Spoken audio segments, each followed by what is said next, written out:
Most countries in the world that can objectively be described as democracies are parliamentary systems and have competitive multi-party systems. The American political system is generally described as a dominant two-party system.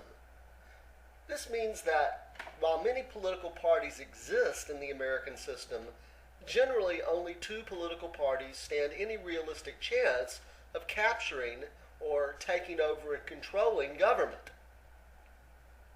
Seats in our national legislature, which we call Congress, and the presidency are, with only a relative handful of exceptions, held by either Democrats or Republicans. We will examine explanations for the dominance of two political parties in the American system shortly. Before we proceed to that analysis, however, we should point out that the structure of the two major political parties in the United States parallels the structure of the federal structure of our system of government.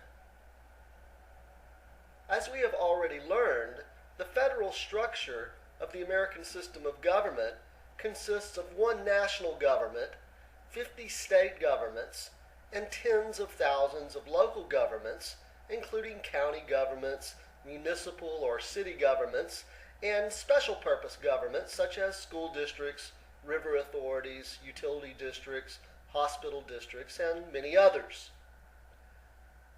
Just as we have several levels of government in the federal system, similarly, we have several levels in our party system. There is not just one Democratic Party and one Republican Party.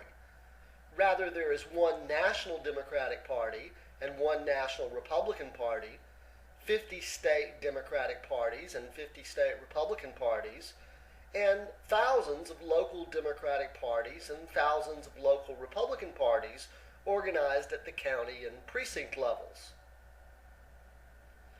Just as the agenda of the national government is not the same as that of your state government, the platform of the National Democratic Party may not perfectly conform to that of your state's Democratic Party.